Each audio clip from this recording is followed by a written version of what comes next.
Le riz d'agneau, ici c'est bien grillé, on les aime bien grillés.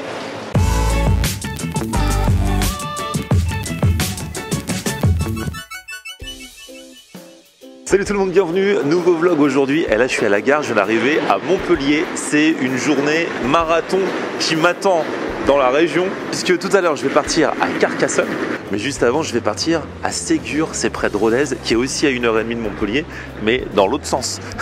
Je vais vous expliquer pourquoi je fais tout ça, mais déjà je vais retrouver celui qui va m'accompagner à Ségur justement, c'est Andy. Andy, vous l'aviez vu dans mes vidéos à Dallas, il faisait partie de la team Burger France, c'était l'interprète et tout, il nous avait fait visiter un supermarché, un Walmart. Ah là là, Andy, à l'ancienne.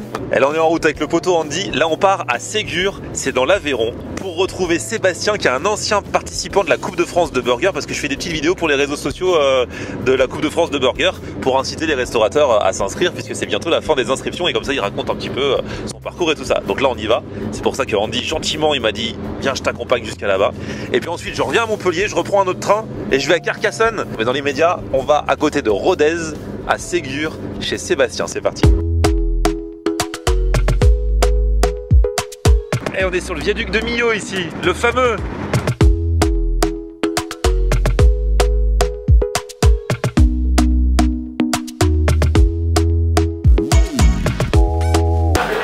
Salut. Ça va ou quoi? Ça va et toi? Salut, déjà la caméra. Ah bah direct pour avoir un bonjour spontané, tu vois.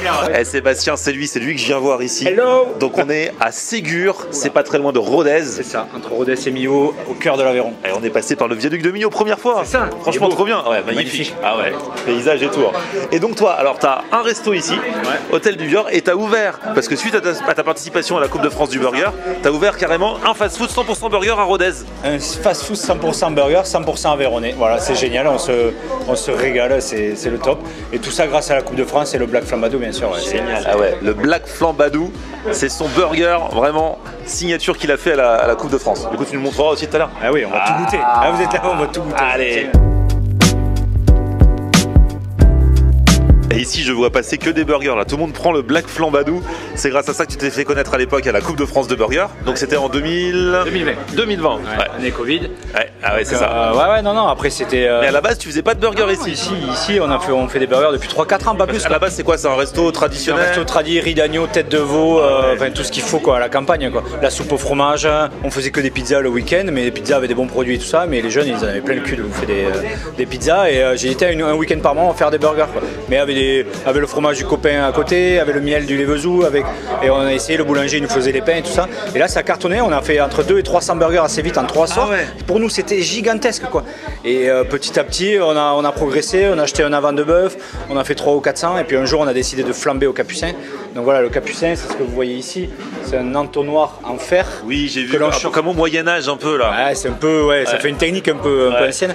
Et on chauffe ça très fort, on met le lard dedans et je vous montrerai tout à l'heure, ça donne un goût de lard fumé. Mais ici c'est très connu, c'est une technique de chasse en fait. Hein. Tu vois, les chasseurs, ici c'est comme ça. Et du coup on a fait ça et ce week-end-là on a fait plus de 500 burgers parce que ça a intrigué tout le monde, on a fait du buzz avec une vidéo sur Facebook. Et là j'ai dit, bon mais là j'avais vu passer la Coupe de France sur les réseaux et j'avais dit banco, il faut s'inscrire quoi. Sauf qu'on était en 2018, ouais c'est ça, donc ça fait 4 ans. Et ma femme, on se marie en 2019, elle m'a dit non, ne fais pas la Coupe de France, ça va te prendre trop de temps, tu le feras l'année prochaine, on se marie cette année, c'est pas possible. Bon, mais j'ai dit ok, ça marche. Donc du coup on a attendu 2020 pour s'inscrire, c'est tombé sur les 100 ans de Pierre Soulages, enfin bon, toute une histoire après que... Et du coup t'es arrivé deuxième. Et du coup on est arrivé, on s'est fait battre par le gagnant, par Sam. Mais voilà, c'était extraordinaire. Sam, on est allé le voir aussi, c'est vrai, franchement. Sam, comme ça, j'aurais vu les deux. Même moi, j'ai été le voir. Voilà, Sam, il a été nickel. C'était ça. Voilà, son burger était juste exceptionnel et voilà, il méritait largement de gagner sans problème. Du coup, c'est quoi ce fromage? Ça, c'est la tome du Lévezou. Regarde, ça, c'est le Lévezou. C'est notre petite région, c'est notre petite appellation ici. Ah ouais. Tome de brebis. C'est un des précurseurs ici à avoir fait un paysan, à avoir fait du fromage à la vente, à faire les marchés et tout ça. Okay. Ça fait plus de 20 ans qu'il fait ça. Enfin, c'est énorme. Faut savoir qu'avant les années 2000, il n'y en a pas beaucoup qui faisaient ça. Et lui, il a un vrai pari, il a investi. Voilà. Sa femme, j'ai joué au foot avec elle. Elle me laminait quoi. C'est une machine, sa femme. Donc, on a des steaks. Ça dépend. Moi, je suis pas forcément. On pourrait dire, je suis aveyronnais, race au braque. Mais moi, j'aime les steaks avec 15-20% de matière grasse dedans. Alors moi je suis pas très conventionnel. Je suis pas très conventionnel dans le burger parce que je fais un burger où je pré-cuis, je vais flamber parce qu'il y a une technique de flambage, mais c'est surtout que je finis mes burgers au four. Ça veut dire que je fais pas mes burgers comme tout le monde, quoi. Et en fait, c'est tout simplement parce que je savais pas faire des burgers au début. Et j'ai fait les premières fois comme ça, sauf que les premières fois, il y avait de suite 100 burgers à faire dans la soirée. Donc moi, je suis un peu pragmatique et il fallait que je m'organise pour avancer. Donc il fallait que je m'avance. Donc voilà. Alors maintenant, on a des protocoles sanitaires, on achète nous-mêmes notre viande, on assaisonne. Donc ce qui nous permet de faire ça, on a des cellules de refroidissement et tout ça. Mais vous allez voir, c'est assez peu conventionnel. Ah ouais, ok, intéressant. C'est une sauce qui est faite à base de moutarde à l'ancienne, une mayo qui est faite à base de moutarde à l'ancienne, vinaigre blanc, échalote, ciboulette, persil. Le petit secret, il y a un petit peu d'ail et un petit peu de ketchup dedans. Hop, ici. Et après, on va faire chauffer le capucin. Ah ouais. J'aime bien le faire quand la sauce et le pain parce qu'on en met un peu sur le pain aussi. Ça lui donne un goût. Ça donne un goût de lard fumé assez sympa. Ouais, on le voit, ça nourrit la viande. Ça continue de la saisir, c'est pour ça qu'il faut être vigilant aux cuissons. On peut même voir si ça refroidit, ça fait comme du beurre. C'est la richesse du lard, quoi. Ouais, un petit coup pour le plaisir. On fait qu'une face, hein. Ça donne vraiment un goût de lard fumé, donc il faut être attention. Donc ça, quand tu as 200 burgers à faire, tu le fais 200 fois. Ouais. Ah ouais. Au goût, ça va changer quelque chose. Ça donne un goût de lard fumé. En fait, Burger King, il grille à la flamme aussi, mais ça, c'est un peu grillé à la flamme, sauf que nous, c'est pas que la flamme, il y a du gras, quoi. Et le gras, c'est la vie. Qu'est-ce que tu veux que je te raconte de plus, hein? C'est un confit d'oignon, c'est un confit d'oignon au vinaigre balsamique, assez basique. Et dans le fromage, on y va sur 40 grammes. Et pour nous, ça part au four. Après au four. Et là, on revient dans 8 minutes. À tout à l'heure. Andy, je crois qu'on a tout gagné à notre déplacement. Il veut aussi nous faire goûter d'autres spécialités d'ici. Vous n'êtes pas venus pour rien, quoi. Maintenant, il faut goûter. On va goûter à nos petites spécialités. Tête de veau panée, hein, assez simple. La même sauce que le burger. La petite sauce gribiche. Ouais, la petite sauce gribiche, tu vois. Ah ouais, c'est bien présenté. À la campagne, on aime bien mettre la petite touche de persil. Allez, on va choper des couverts, on va goûter ça, tu vois. Andy, la tête de veau, ça te parle ou pas? Écoute, je connaissais pas du tout, non, c'est la première fois que je l'ai goûté même. Tête de veau panée avec la petite sauce gribiche là, tu peux faire une petite bouchée parfaite. Oh là là. S'il n'y a pas assez de sauce, on rajoute. C'est incroyable, ça fond dans la bouche. C'est incroyablement bon. Ah ouais? Regarde, un petit peu de sauce gribiche là.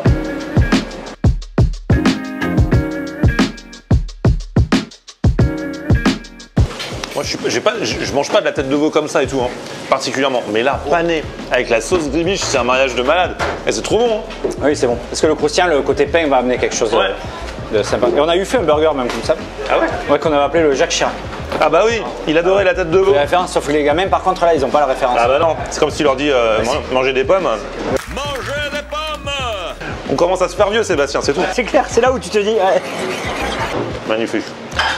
Ah, c'est terrible ça. Hein. Lasagne d'escargot, c'est original ça. Ouais, lasagne d'escargot. Ça, je suis assez fier de moi. Ça, c'est beaucoup de chefs m'ont dit, c'est une des meilleures entrées qu'ils aient mangées à base d'escargot. Ah ouais. C'est un truc, voilà, escargot émincé, mélangé avec du beurre, de l'ail, du persil. Après, on monte comme une lasagne, pâte à lasagne, pousse d'épinards, l'appareil escargot avec de la poitrine fumée et monté, et bouillon de volaille à la crème d'ail. Voilà. Je kiffe de malade. Rien que l'intitulé du plat, je savais que je l'ai aimé. Lasagne, escargot, mais c'est une vraie trouvaille ça, chef. Ça, avec la cuillère, là, il faut du pain, il faut tout là. Ça, avec la cuillère. Regarde-moi ça là. Oh. Avec la pâte à lasagne, un petit peu croustillante là. C'est autre chose que le McRibs à Dallas. Hein. Je crois que je vais revenir ici en bas. Ça, c'est une des spécialités. C'est des choses qu'on peut plus enlever de la carte. Je l'avais vu sur ton menu en plus. Hein. Direct. Quand j'ai vu sur l'intitulé, quand je suis allé sur internet et tout, j'ai fait oh là là, mais ça doit être terrible. Moi, les escargots, ça j'adore ça. Ah ouais. Pendant ce temps-là, les burgers ont bien cuit. Oh, regardez-moi ce fromage. Voilà, ça c'est l'avantage de passer au four, c'est ce côté croustillant. Et ouais. Ça c'est la vie. C'est comme quand tu laisses un peu cuire la raclette longtemps, tu vois. Moi j'aime bien le côté un petit peu, comme ça fait une petite croûte là. Tu vois, t'as le côté croustillant, t'as la petite croûte, ça tient bien, la sauce. Du coup le pain, il a été bien toasté. Ouais. Bon, on va pas mettre de salade aujourd'hui, hein, on va pas s'embêter. Ça fera trop ça. Et là tu le vois là. Oh là là là. Côté juteux de la viande qui ressort. Oh là là. Voilà, là t'as toutes les couches, le haché, regarde, il est encore rosé, saignant. T'as l'oignon, t'as le fromage, là, t'as tout ce qu'il faut là. Et rien que quand il a ouvert, on a senti l'odeur. C'est un truc de fou. Allez, on y va en mode dégustation. Je mange des tonnes de burgers. Il y a plein de gens qui me bluffent avec des burgers. Mais celui-ci, il a vraiment un goût unique. C'est grâce au lard fumé avec le capucin et tout. En fait, la viande en est imbibée. C'est pas juste, t'as une tranche de lard fumé, tu connais le goût du lard fumé. Là, ça donne encore une autre dimension. Le goût du steak qui se mélange. En fait, si tu veux, dans le lard, il y a plusieurs graisses. Le beurre, ça nourrit, mais ça nourrit vraiment aussi, tu vois. Et ça te donne le côté plus juteux, c'est moins sec. C'est magnifique. Et ça donne un goût qu'on ne trouve pas dans la cuisine française, pas trop. Vraiment particulier. Et c'est à goûter si vous passez ici. Hein. Je comprends le buzz, hein, parce que le bouche-oreille a dû aller vite. Hein. Avec en plus le fromage, la sauce ribiche, le bon pain. Profitez-en pour regarder tant qu'il en est encore temps. Hop, il en est plus temps. Le riz d'agneau, ici c'est bien grillé, on les aime bien grillés. Ça c'est ma cam de ouf. Hein. Il y a 10 ans quand j'ai ouvert, j'ai fait direct ça. Parce que c'était le souvenir que j'en avais de cette maison ici quand j'étais gamin, quand j'avais 17 ans. Parce que le restaurant existait déjà. Et moi j'habitais à côté. Okay. Et si tu veux, Pierrette, la propriétaire, au 1er janvier à midi, nous on rentrait du réveillon, on n'avait pas dormi et tout ça, machin chouette.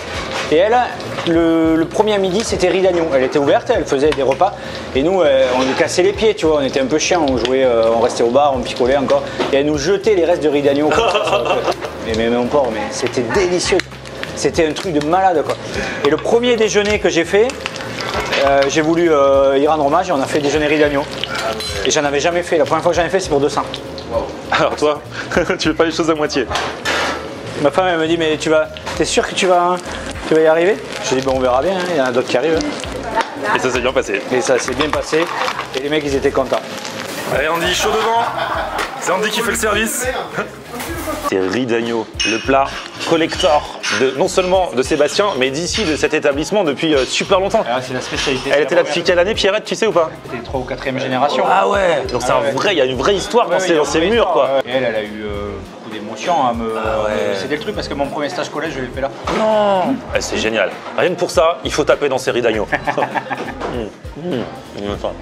Et moi je suis fan des riz de veau, on en trouve quand même pas mal, mais les riz d'agneau c'est un peu plus rare. C'est local hein, ici. C'est l'Aveyron, le Tarn, le Lot et tout ça. Regarde, je vais taper avec une petite pomme de terre. C'est le pays d'agneau ici. Que je vous fond là, avec la petite pomme de terre. À bientôt. Merci. Au revoir. Allez Andy, à toi de jouer. Pour ma fin d'avis, je mange du riz de veau. Hein. Ah là là. D'agneau en plus. D'agneau, excusez-moi. Incroyable. Ça fond dans la bouche toujours. Toujours ça fond. C'est super bon. Quand je pense qu'il y a 2 mois, on était à Dallas en train de manger un McRibs au McDo dégueulasse. Et là. Ah oui, j'avais vu. Oh là là là là. Tout se termine par des desserts. Il ramène l'omelette norvégienne. Non mais lui, tu sais que ça c'est vraiment la restauration que j'aime. Hein. L'authenticité. On est dans un petit village de 600 habitants. On a trop bien mangé. Regardez la tête du chef. Oh là là. Donc là, génoise, glace café. Glace vanille, au milieu il y a du croquant aux amandes, des croquants de corde que ma mère elle fait. Et les glaces viennent de chez Sagne, c'est un paysan qui a à Sainte-Radegonde ici. Et la meringue et c'est flambé au Grand Marien. Oh là là là là là là. Et l'entame. Et elle est magnifique hein.